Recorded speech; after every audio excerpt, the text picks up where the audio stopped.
Senhoras e senhores, chamo neste momento para ministrar a quinta palestra do primeiro dia do Preserva-me 2018, o senhor Marco Andrade, historiador e coordenador cultural da Fundação Cultural Ormeu Junqueira Botelho e do Museu Energisa, ligados ao Grupo Energisa. A palestra tratará das ações educativas e culturais do Museu da Energia com estudantes de Cataguases na região da Zona da Mata de Minas. Seu Marco, por favor.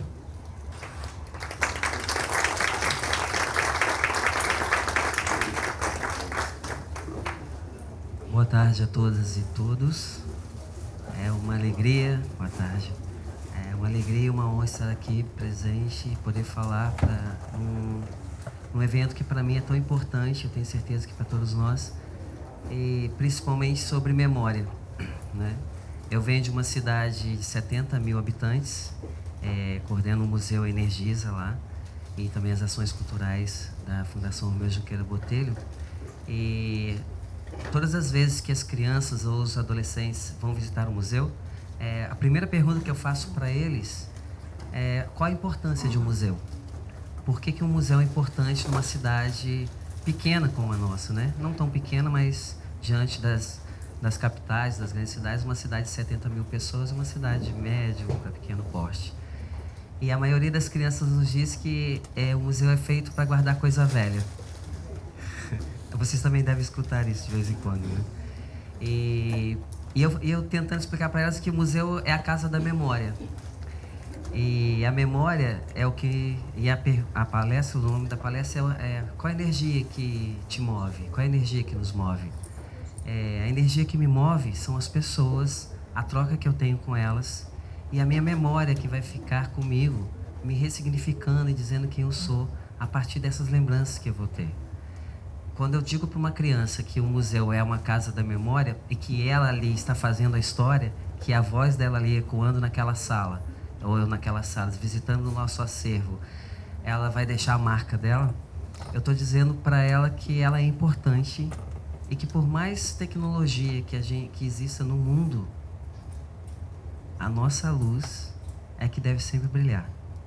Ela, como pessoa, é que tem que fazer a sua história, ser protagonista da sua história, e o museu deixa de ser só uma casa de guardar coisas velhas, né? O museu deixa de ser um depositário e passa a ser uma casa viva, porque as crianças e os adolescentes e os adultos que vão lá começam a perceber que se o museu é a casa da memória e se a memória reside em todos nós, o museu é a nossa casa. O museu é a casa das pessoas. O museu é o lugar onde as pessoas vão conhecer o passado para poder entender o presente e preparar o futuro.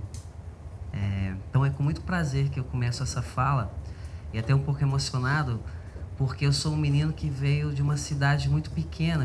Meus avós são do distrito de Cataguases, que é Cataguarino, e uma coisa que minha avó sempre me dizia é que nós somos a luz do mundo, a luz do mundo, e que nós nascemos para brilhar.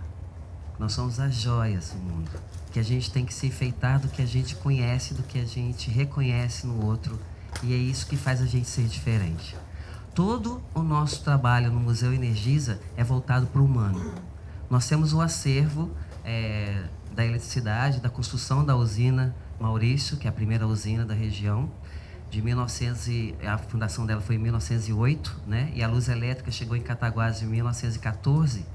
Todo o nosso acervo que existe lá, ele só existe e ele só tem importância por causa das pessoas. Pelas pessoas que construíram a usina, pelas pessoas que contaram aquela história, pelas pessoas agora que vão visitar o museu e conhecer essa história. Um museu, a meu ver, ele só tem fundamento se ele estiver voltado para as pessoas que estão ali visitando e para as pessoas que contaram essas histórias, porque senão não teria motivo nenhum. Ele seria realmente um depósito de objetos guardados, né? Quando eu puxo da gaveta da minha casa e encontro o broche da minha avó, eu trago a minha avó de volta. Todas as vezes que eu vejo um objeto que me lembra a pessoa amada, eu trago essa pessoa amada para perto de mim. Um cheiro, uma música, E isso tudo faz parte da nossa memória. É tão importante a preservação da memória que sem ela, nós não saberíamos quem somos, né? Nós não teríamos identidade. A nossa memória individual é baseada em tudo aquilo que o nosso corpo apreende do mundo, em tudo aquilo que nós, como pessoas, como eus, vamos desenvolvendo e nos reconhecendo naquilo que vamos vivendo. A nossa memória está literalmente ligada a tudo aquilo que podemos provar. E provar as coisas é comer a vida em nacos, é conhecer as pessoas em pedaços, em momentos que vão sendo ressignificados dentro da gente. E como nossa memória é seletiva, nós não conseguimos guardar tudo que os nossos olhos e ouvidos, e tato e paladar conseguem captar do mundo. Nós só guardamos e temos memória daquilo que nos marca, daquilo que é significativo para a gente. Um país sem memória é um país sem história, é um país sem pessoas com autenticidade, com singularidade e com protagonismo. É isso que a gente acredita e é nisso que a gente desenvolve, é através disso que a gente desenvolve todos os nossos projetos. O pouco que eu vou mostrar para vocês aqui são ações que nós fazemos e que dão um resultado enorme, não só para a cidade, mas para toda a região. Mas antes de mostrar as nossas ações, eu queria falar da importância que é ter um museu da eletricidade dentro dessa cidade. Porque se a memória é importante para a gente, até como símbolo de poder, porque sobre um grupo com outro, porque quem tem o poder da memória ressignifica e consegue dizer o que é para ser lembrado. Por exemplo, nos currículos escolares. O que é para ser guardado na memória, o que é para ser guardado do conhecimento, o que é preciso ser lembrado para poder ser aprovado num determinado exame. A eletricidade faz parte desse conjunto de coisas que devem ser preservadas. Por quê? O mundo hoje, se tivesse uma pane no sistema elétrico, nós ficaríamos, à primeira vista, sem comunicação durante um tempo. Os nossos celulares poderiam funcionar até uma parte do tempo, mas depois eles perderiam a bateria, a gente usaria com cautela. E à medida que o tempo fosse passando, nós não teríamos como nos alimentar, porque a gente não teria como armazenar os alimentos, a gente não teria como nos locomover, porque a gasolina no subsolo precisa de eletricidade para poder ser retirada, não teríamos dinheiro, não teríamos como comprar as coisas, não teríamos como, depois de um certo tempo, se isso fosse perdurando e aumentasse o contingente, o mundo inteiro, em poucas semanas e meses, estaria na barbárie. E as grandes cidades da Ásia, por exemplo, estariam dizimadas pela fome. A eletricidade e a memória são substantivos que nos acompanham e que nós, de certa forma, não nos damos conta do quanto isso nos envolve e nos liga ao mundo, do quanto isso nos envolve e nos liga ao outro. Todas as ações que eu vou mostrar aqui agora, elas falam disso, de como você unir a sua energia, o seu prazer pela vida, a sua memória e a história que você vai contar. Esse é o nosso museu, a fachada do Museu Energisa. O museu foi construído em 1985, foi inaugurado em 1985, tem 33 anos. Ele fica no centro da nossa cidade e é um ponto de convergência para todas as escolas públicas e particulares e também visita voluntária, né? Nós temos as visitas guiadas com cerca de 10.600 estudantes de março a outubro, agora de 2018. Essas crianças e os estudantes vão para lá, eles fazem atividades no museu, eles conhecem o nosso acervo, ficam sabendo da nossa história e levam para as escolas atividades que eles podem retornar ao museu para que a gente tenha mais interatividade. Os projetos que a gente tem. Nós montamos lá o Cineclube Estela Pérez Botelho, para desenvolvimento e do olhar da criança para o audiovisual. Privilegiamos filmes brasileiros, filmes nacionais, e dependendo da faixa etária, com vários debates e depois com atividades que as crianças também fazem com a gente lá, retornam para escolas, para as escolas e depois, novamente, a cada mês, a cada sessão, esse número de crianças é trocado, o número de visitantes é trocado, e a gente tem como resultado essas atividades. Nós fizemos o projeto da energia que nos move, lidamos com 40 alunos, um projeto piloto, com 40 alunos de escolas diferentes. Esses alunos, entre escolas públicas e particulares, eles visitam, um grupo visita a escola do outro, eles veem os projetos e os problemas que essas escolas enfrentam ou que essas escolas proporcionam dentro da própria rede de ensino, e eles podem dar palpites e conversar sobre esses projetos. Então, um menino da escola particular que vai numa escola pública e vê a realidade dessa escola, ele consegue entender o pensamento dessa criança e eles se tornam amigos também. Então, a gente cria uma rede de um intercâmbio entre esses estudantes e eles falam dos problemas e das coisas que eles vivem lá, das vivências que eles têm. A gente tem um exemplo de um projeto de vídeo que os meninos da escola Coronel Vieira estavam fazendo, e os alunos do Nossa Senhora do Carmo foram lá, assistiram esses vídeos e convidaram os meninos para poder passar os vídeos na escola, no Nossa Senhora do Carmo. Para a gente é motivo de orgulho, de alegria, porque além de eles estarem desenvolvendo o audiovisual, há uma interação, né? E o nível de violência nisso, com essas crianças, abaixou muito, porque eles se tornam amigos, se não amigos conhecidos, né? Então a gente consegue um entender o universo do outro e um participar do universo do outro, dando opinião, trocando informações e tentando redescobrir essa ligação entre a escola, a comunidade e o museu, e fazendo esse elo entre esses três ambientes. O piquenique no museu é para quebrar essa ideia de que o museu é para guardar coisa velha, e a gente convida as crianças para passar uma tarde no museu. Nós fazemos oficina com eles, e essa oficina é uma oficina que fala sobre o medo. Os meninos chegam lá e a gente pergunta para eles do que eles têm medo, do que a gente tem medo na vida, o que acontece com a nossa cidade. E a partir do diálogo deles, do relato que eles vão trazendo para a gente criou monstros. E cada criança cria o seu monstro e aí vai começar a dividir e a brincar com o monstro, tentando amenizar esse medo. Então eles conseguem falar sobre o medo que eles têm da vida ou cotidiano, e através da brincadeira, através do lúdico, eles vão dando os relatos, e aí a gente pode rir também dos medos que a gente tem, né? Museu na escola, acho que eu estou aqui, feito pinto no lixo ali, que é o lugar que eu mais me identifico e que mais gosto de estar. É esse projeto que a gente vai para a escola, com o livro O Príncipe Livre Pássaro e o Reino dos Botões. É a história de um príncipe que foi trancado na torre pelo pai, por insegurança do pai. E ele um dia resolve fugir de lá, porque vê que o mundo do pai é pequeno demais, olhando lá de cima, e ele tem medo de pisotear o seu povo.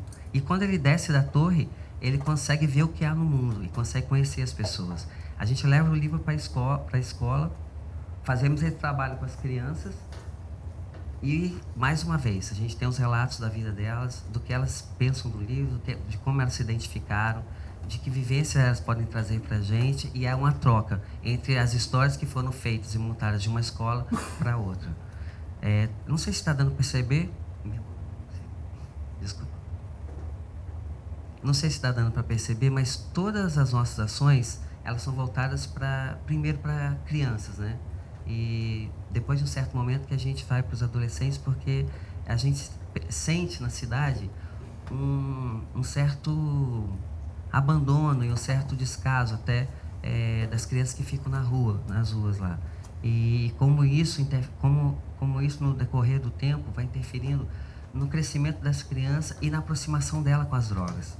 E de como a gente tenta fazer ações que desde pequena a criança consiga perceber que ela é importante, que ela tem um brilho próprio e que ela tem uma história para contar. E que a história que ela vai contar é a história que ela vai fazendo no dia a dia. Que a história que ela vai contar é a história da vida, da própria vida dela, né?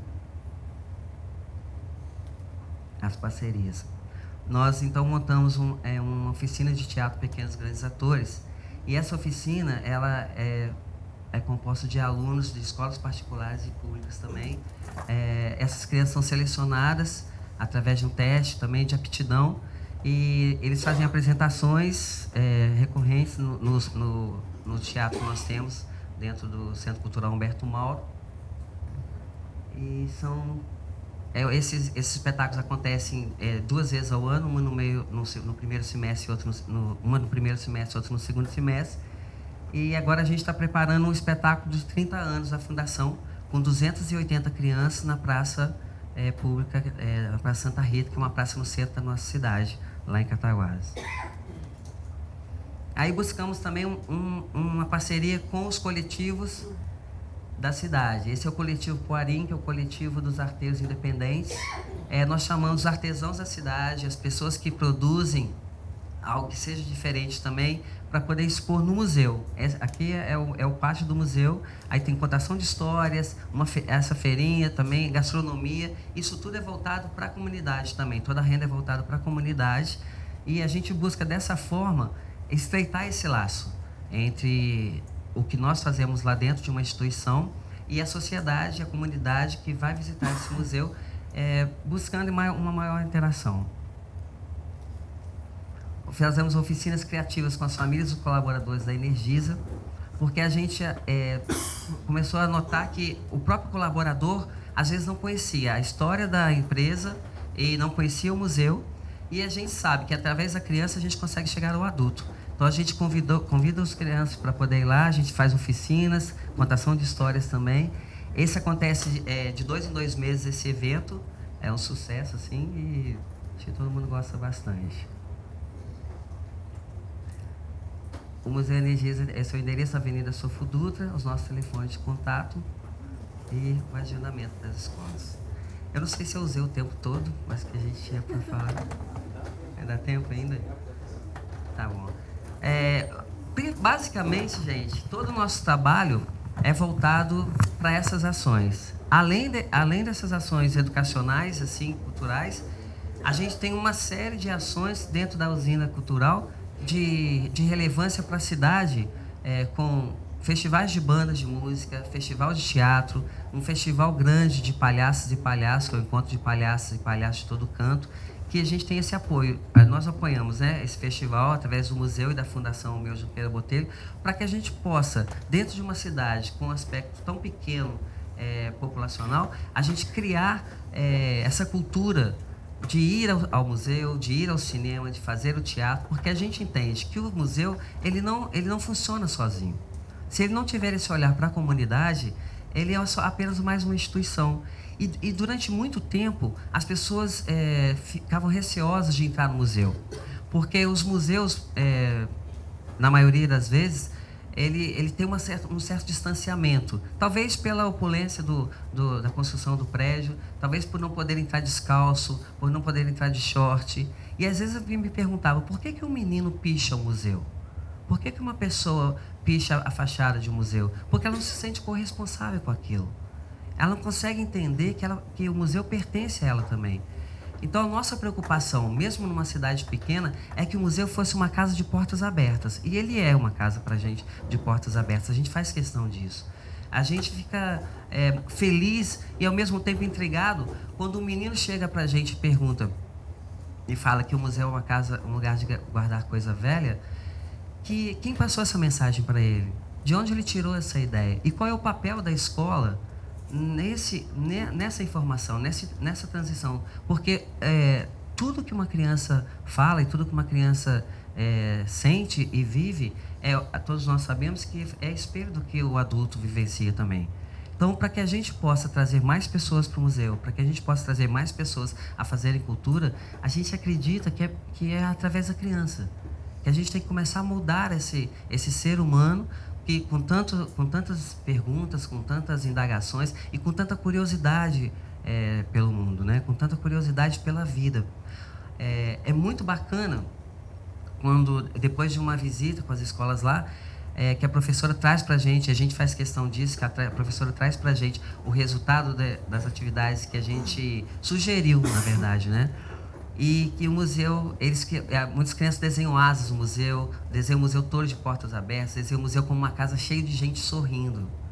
Eu até então nunca tinha visto um desenho feito por uma criança de um museu onde as esculturas estão todas sorrindo, onde as pessoas estão lá sorrindo, onde os objetos estão nas mãos de quem está visitando. É óbvio que a gente não consegue fazer isso em todo museu, obviamente.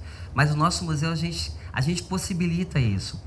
Só a nível de ilustração, a gente tem exposições temáticas como folclore. O nosso museu é de energia elétrica. Mas como a gente acredita na energia das pessoas e que para motivar essa energia a gente precisa contar as histórias dessas pessoas, a gente cria essas atividades e nós fizemos lá o Museu do Folclore. Qual criança que não quer ver a mão do lobisomem, o cabelo da Yara, o cachimbo do Saci? E trabalhar com o lúdico, que pode parecer uma coisa banal ou até ultrapassada para algumas pessoas, a gente percebe quanto que isso dá resultado. O quanto que isso faz com que a criança veja e faça uma leitura diferente daquele lugar onde ela está. Quando nós passamos um filme para eles no Cineclube, Estela, e que um menino levanta e fala assim, eu me identifiquei muito com esse menino da história, porque a história dele é muito parecida com a minha, porque eu também não tive pai. E eu fiquei buscando nas pessoas que eu encontrava um pai para mim. E o filme que nós passamos chama O Melhor Som do Mundo. Aí ele falou assim, mas hoje eu entendi que uma família não é ter pai, que uma família está cercada das pessoas que me amam. Isso para mim, como educador, isso para mim, como coordenador de um museu, vale uma vida inteira. Quando você consegue que por um instante, um menino que se sente rejeitado, se encontrar ali, assistindo alguma coisa que a gente conseguiu proporcionar para ele, e que ele se ressignifica e ressignifica a própria dor, eu nem sei se esse é o papel principal do museu. Mas eu acho que a gente poderia pensar sobre isso também. O que a gente está fazendo com o humano? E por que a gente convida as pessoas a nos visitar? Por que a gente convida as pessoas a conhecer aquilo que a gente quer mostrar para elas? Por que nós somos os detentores da memória e escolhemos os objetos que vão ser mostrados? O que a gente quer dizer com isso? A quem a gente quer tocar? Por que a gente quer escutar as pessoas ainda falando sobre as coisas e por que a gente quer contar as nossas próprias histórias?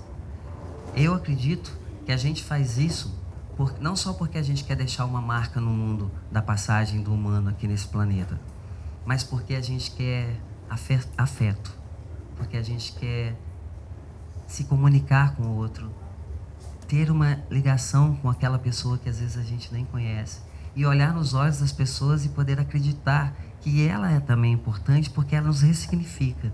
Porque nós vivemos na retina do outro. Nós nos ressignificamos através da retina do outro. Quando eu mostro um objeto, por exemplo, um teodolito, que faz parte da construção da usina, e as pessoas não sabem o que é um teodolito, e eu pergunto, desenha um teodolito, ou diz para mim o que é um teodolito, e cada um sugere o teodolito, que seja, quando a gente mostra o que é um teodolito e dá explicação para ele, não há acerto nem erro, né? Só uma palavra com significado. Então a gente acredita que as palavras, eu acredito principalmente, que as palavras elas servem ou para justificar ou para explicar. Se a gente utiliza as palavras para explicar, justificar ou iludir também, né? Então, essa era a mensagem que eu queria deixar para vocês. E dizer que eu sou muito feliz. É uma cidade pequena, mas com pessoas muito grandes e que tem uma vontade enorme, não de fazer a diferença no mundo, mas fazer a diferença na vida de quem vai ali, no contato que a gente tem com as pessoas. Se eu fosse responder mais uma vez qual é a energia que me move, talvez a energia que me move seja a troca com o outro. A energia que me move é conhecer o outro e poder fazer ele perceber que eu consigo enxergá-lo, que eu consigo sentir que ele está nessa época, nessa era, nesse mesmo planeta comigo e que juntos a gente está contando uma história e tomara que ela seja bonita. É isso. Obrigado.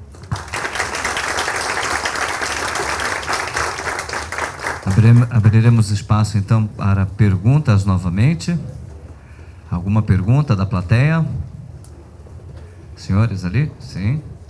Só um momentinho, senhor, já chego aí também.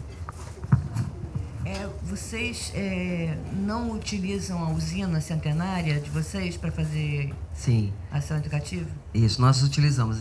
Desculpa, foi uma falha minha. Nós temos a usina Maurício, que é a antiga usina, nós chamamos de, né, antiga usina, e nós levamos as crianças lá em visita à usina. Eles vão entender todo o processo, de como é que funciona. De como ela funciona. E tem uma história interessante que nós plantamos árvores também, mudas de árvores também, né? No início desse projeto, nós plantávamos muitas árvores. As crianças levavam e a gente conseguiu as mudas e eles plantavam. Nós conseguimos plantar 15 mil mudas. Isso no ano de 2004, 2003, 2004. Nós plantamos 15 mil mudas lá. E o mais interessante é que quando eles conseguem ver de perto a usina, né, entender que a energia elétrica não sai da parede, porque eu, quando era pequeno, achava que a energia elétrica saía da parede. Se aperta o interruptor, a energia surge dali, então eu achava que a energia saía da parede. E é muito interessante isso, porque assim, uma série de pessoas tem que fazer esse trabalho para que ela aconteça, né? Então, quando eles vão para a usina, eles conhecem a usina, e a gente tem um teatro também que a gente conta essa história, é maravilhoso, né? Consegue ver de perto, né, esse processo todo. Senhor, próxima pergunta. Boa tarde, parabéns, primeiramente, Diadingo, do Instituto Light Centro Cultural. Parabéns pela palestra aí. Eu gostaria de saber consigo, ou que comentasse para nós, como é o desafio dos visitantes, a acessibilidade, tanto para chegar ao museu, visto, deu para perceber que é uma casa histórica, a acessibilidade dos visitantes ao museu e nas exposições. Como é que encara esse desafio diariamente? É um desafio, né? É sempre um desafio. O nosso museu fica no centro da cidade. Nós temos a sorte de ser uma cidade pequena, então o trajeto não é muito longo. Mas nós, em alguns projetos, disponibilizamos ônibus e nós também temos uma parceria com a Prefeitura e com a Secretaria de Educação.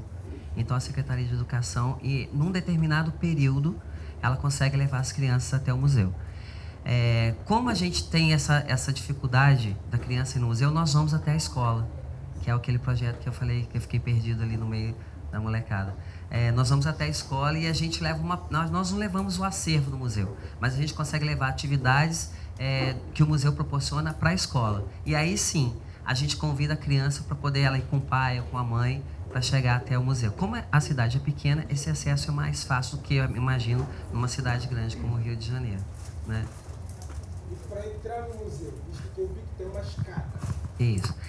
Aos cadeirantes. Há o projeto de um elevador para os cadeirantes, né? Então, isso, para os cadeirantes subirem lá. Tá aí, pra lá. Espaço então para a última pergunta, senhor, por favor. Ibson, aqui da Memória da Eletricidade. Você falou muito da cidade pequena, de Cataguases, coisa e tal. Mas a gente sempre aqui, pelo menos eu, né? A gente sempre, quando eu lembro de Cataguases, eu lembro de Leopoldina. Entendeu? E a região ali, vocês chegam na região, quer dizer, essas crianças vêm, como é que é essa questão de Cataguases e da região dela, de Leopoldina e as outras? Em Leopoldina nós temos a casa de leitura, Lia Botelho, que é uma casa maravilhosa também, que também trabalha com a memória. Então a gente tem essa ligação muito forte, Leopoldina é muito perto, né? São 25 minutos.